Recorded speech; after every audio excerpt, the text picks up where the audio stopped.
Saluton, kaj bonvenon al nova elsendo de mia libro Angulo. Mi estas Johann, kaj en ĉi tiu kanalo mi parolas Esperanton, la internacian pontlingvon. Hodiaŭ temas pri Doroteo kaj la sorĉisto en Oz, de Lyman Frank Baum, 1908. Tradukita el la angla en Esperanton de Donald Brodribb, 1996. Formato, 258 paĝoj, 20 ĉapitroj, multaj parte koloritaj bildoj. Jen la kvara rakonto pri la fantazia lando Oz. Ĉifoje okazas tertremo, causante che Doroteo falu en terfendon, cae tiel finu en fabellando, cun sia catido, knabo veturanta ŝin en kaleŝo, cae ĉevalo tiranta la kaleŝon.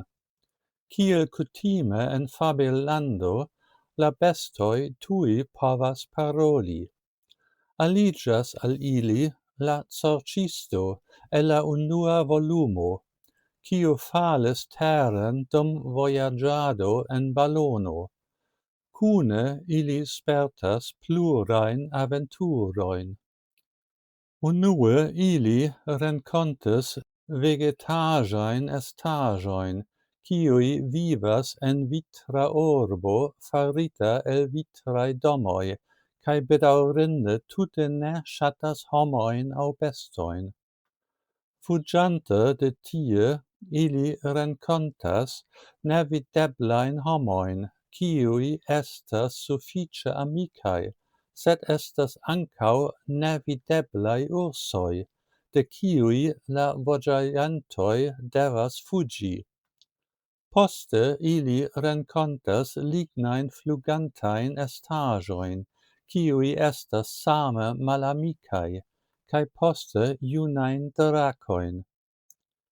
Fine Doroteo rememoras la magian zonon, kiun ŝi lasis kun Ozma, kaj ili eskapis al la lando Oz, kie la knabino revidas ĉiujn siajn malnovajn amikojn.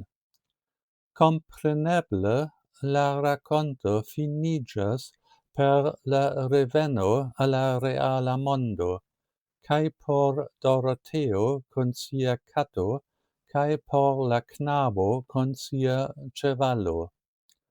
Denove la rakonto estas tre inventema kaj amuza.